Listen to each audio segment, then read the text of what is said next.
Subscribe my YouTube channel and press the bell icon.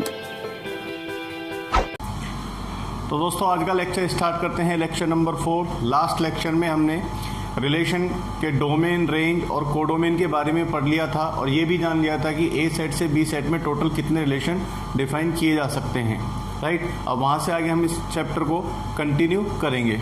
तो देखिए, जैसे आपने जो लास्ट लेक्चर में जाना था वो कुछ इस तरह से था। ये सेट ए हो गया, ये सेट बी हो गया कोई, ठीक है। अब ए से बी में कोई रिलेशन डिफाइन कर रहे हैं हम आर, ठीक है।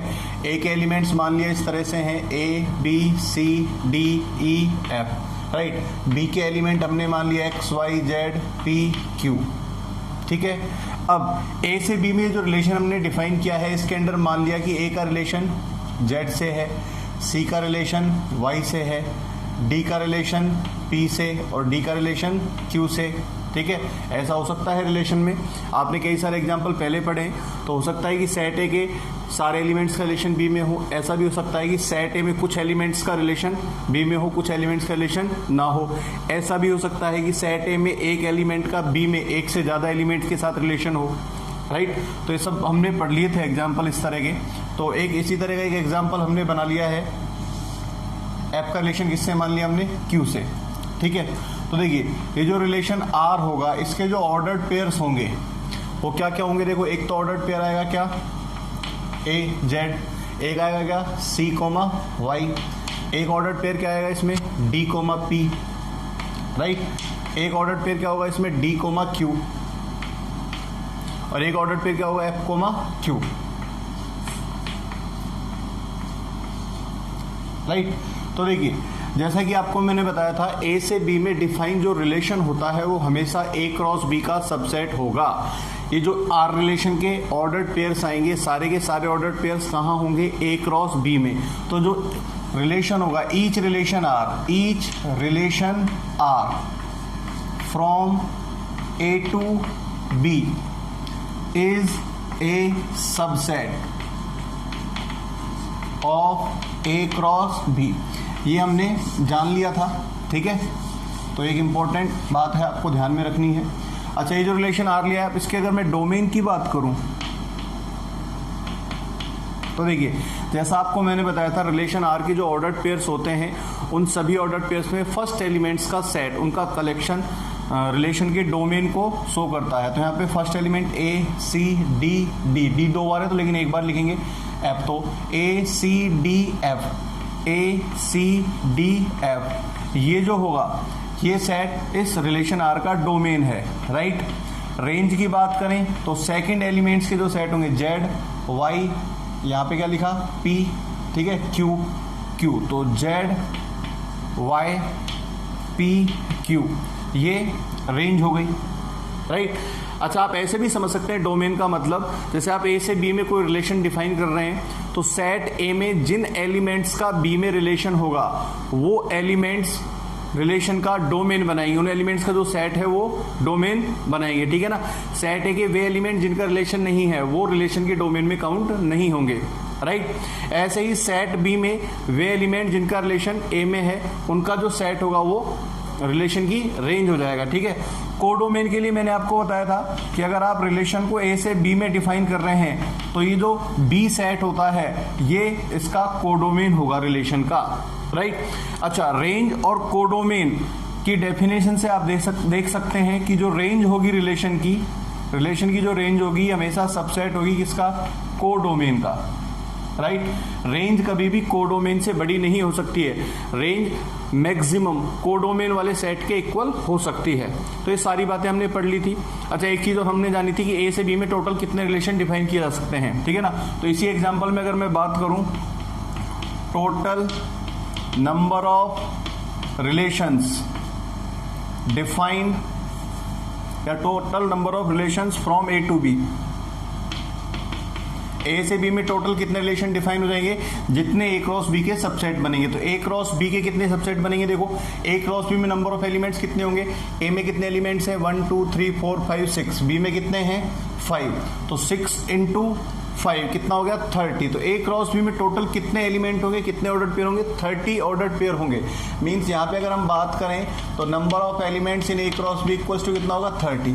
अब किसी सेट में अगर 30 एलिमेंट्स है तो उसके टोटल कितने सबसेट बनेंगे 2 पावर 30। तो ए से बी में टोटल कितने रिलेशन डिफाइन किए जा सकते हैं, 2 पावर 30 रिलेशन डिफाइन किए जा सकते हैं।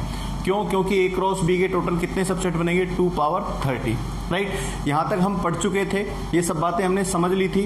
अब हम बात करेंगे कि ए से बी में जो टोटल रिलेशन डिफाइन होते हैं उन टोटल रिलेशंस में से 2 रिलेशन स्पेशल होते हैं। एक तो होता है वॉइड रिलेशन और एक होता है यूनिवर्सल रिलेशन। तो नेक्स्ट हम पढ़ने वाले हैं void relation and universal relation. Right,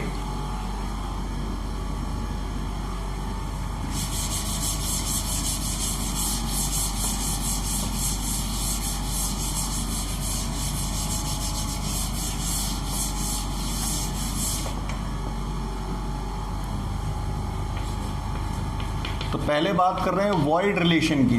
void relation कह लें या एम्प्टी रिलेशन कह लें, दोनों का सेम मीनिंग है।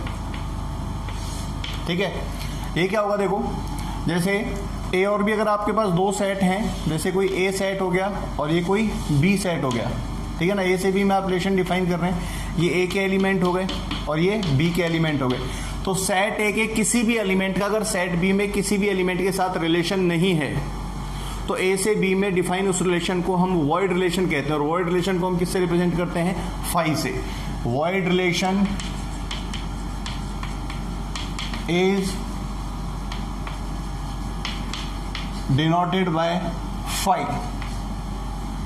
राइट, फाई का मतलब क्या होगा, फाई का मतलब होगा ओनली ब्रैकेट, इसके अंदर कोई ऑर्डर्ड पेयर नहीं होगा। ए से बी में डिफाइन एक ऐसा रिलेशन जिसके अंदर सेट ए के किसी भी एलिमेंट का रिलेशन बी से ना हो, वो रिलेशन वॉइड रिलेशन कहलाता है। ठीक है ना, ये इसकी डेफिनेशन हो गई। जैसे आप एग्जांपल देखें, लेट ए सेट लिया हमने 1 2 3, राइट। एक बी सेट लिया हमने 4 5 6 7। अब ए से बी में हम एक रिलेशन डिफाइन कर रहे हैं, relation R from A to B is such that x related to y if and only if x greater than y, where x belongs to set A and y belongs to set B। Right, ये relation हमने define किया है set ए से set B में। तो देखिए relation की definition क्या है कि x का रिलेशन y से तभी होगा जब x की वैल्यू क्या हो, ग्रेटर देन y हो। तो देखिए ये जो सेट ए है इसमें एलिमेंट्स है 1 2 3 और सेट बी में क्या है 4 5 6 7। तो हमें देखना है कि सेट ए में कौन कौन से एलिमेंट सेट बी के कौन कौन से एलिमेंट से बड़े हैं। तो देखिए जैसे 1 को उठाएंगे तो 1 जो है 1 सेट बी के कौन से नंबर से ज्यादा है, देखो 1 4 5 6 7, इनमें से तो किसी से बड़ा नहीं है। तो 1 का रिलेशन 4 5 6 7 में से किसी से भी नहीं होगा।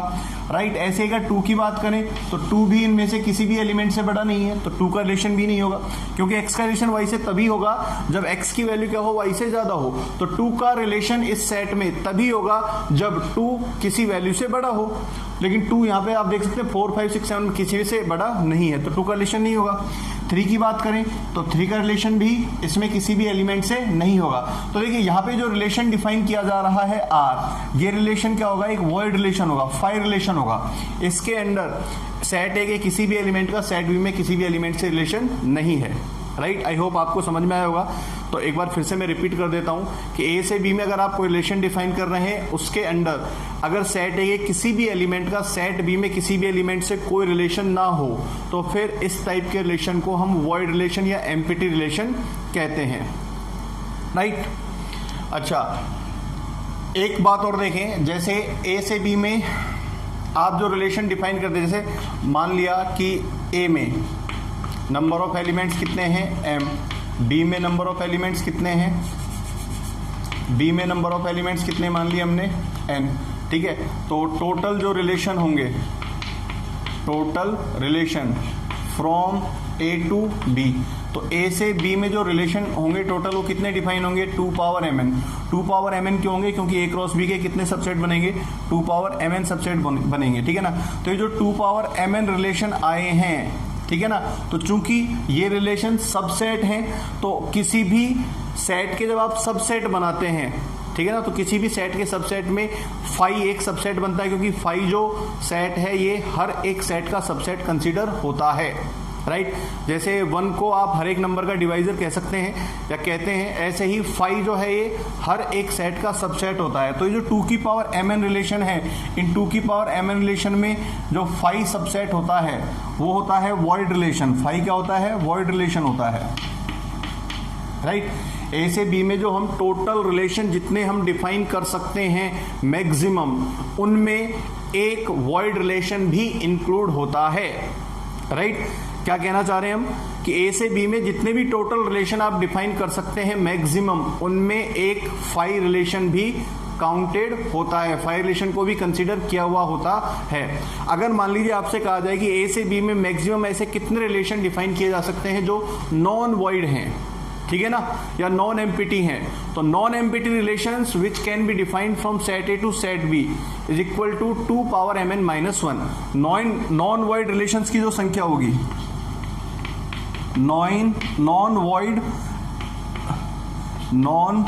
वॉइड रिलेशंस कितने होंगे ए से बी में?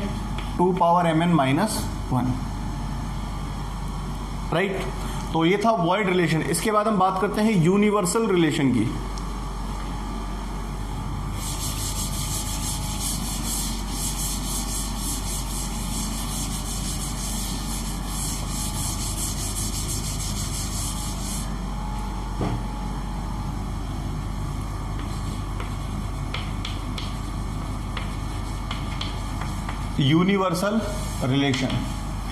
यूनिवर्सल रिलेशन क्या होगा? The largest relation that can be defined from set A to set B is called a universal relation, ठीक है ना। जैसे मान लो आपके पास ए और बी दो सेट हैं, let A and B, be 2 non empty sets, then the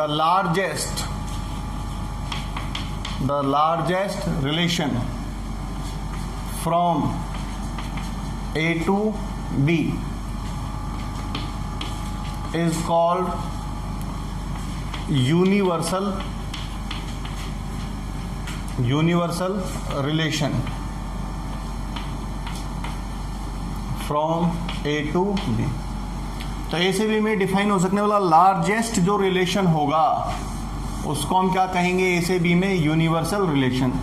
अब देखिए ए से बी में जो लार्जेस्ट रिलेशन होगा उसके बारे में आप बता सकते हैं वो क्या होगा?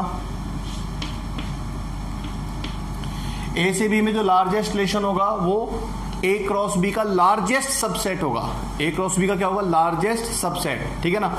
और हम जानते हैं किसी भी सेट का लार्जेस्ट सबसेट वो सेट खुद होता है। जैसे मान लो कोई सेट है x, ठीक है, तो इसका जो लार्जेस्ट सबसेट होगा वो क्या होगा? x खुद होगा, ठीक है ना, क्योंकि each set is the subset of itself. Each set is subset of itself. हर एक सेट खुद का सबसेट होता है, इसलिए कोई भी सेट अपने लार्जेस्ट सबसेट की अगर बात करें तो अपने लार्जेस्ट सबसेट के लिए वो खुद के ही इक्वल होगा, ठीक है।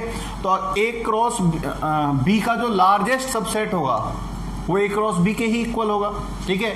तो इसलिए ए से बी में डिफाइन जो लार्जेस्ट सबसेट है वो क्या होगा? ए क्रॉस बी। तो ए क्रॉस बी को ही हम क्या कहते हैं? Universal relation. देखो यहां लिख देता हूं मैं, the largest, since the largest subset of A cross B is equal to A cross B, therefore universal relation from A to B is A cross B।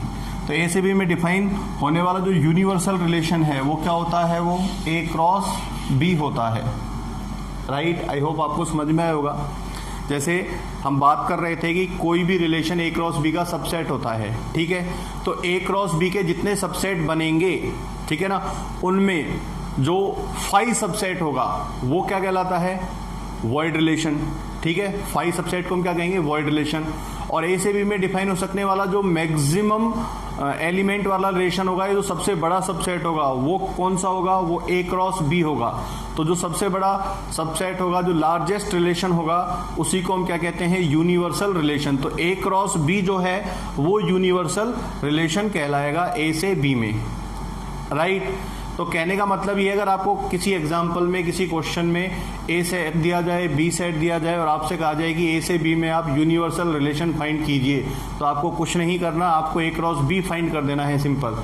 तो A क्रॉस B जो होगा वही यूनिवर्सल रिलेशन को show करेगा, वही universal relation होता है, ठीक है। और वॉइड रिलेशन क्या होता है, वॉइड रिलेशन ओनली ब्रैकेट होता है, ठीक है ना। वॉइड रिलेशन के अंदर किसी भी एलिमेंट का किसी भी एलिमेंट के साथ रिलेशन नहीं होता है। तो ये दो स्पेशल टाइप के रिलेशन थे, void relation and universal relation, right. I hope आपको समझ में आया होगा। अब यहां से आगे स्टार्ट होता है टाइप्स ऑफ रिलेशन, ठीक है।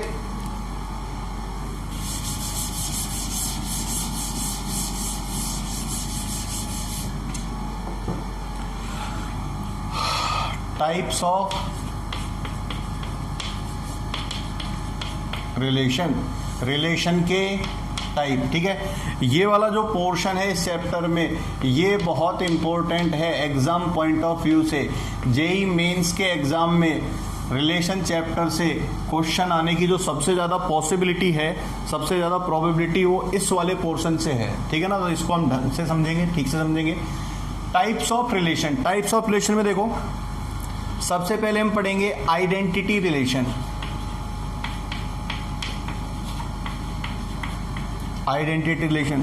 नंबर 2 पे हम पढ़ेंगे रिफ्लेक्सिव रिलेशन,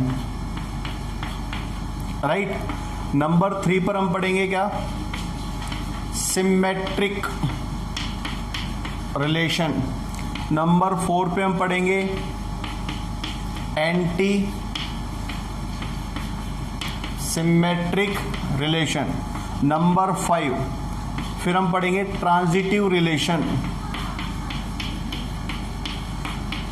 और फिर नंबर 6 पे इक्विवेलेंस रिलेशन, ठीक है ना। तो ये 6 टाइप्स हम पढ़ने वाले हैं रिलेशन के अब आगे इस चैप्टर में, ठीक है। और हर एक टाइप अपने आप में इंपॉर्टेंट है, क्योंकि जैसा कि मैंने बताया, क्वेश्चन आने की जो सबसे ज़्यादा पॉसिबिलिटी होती है वो यहीं से होती है, ठीक है ना।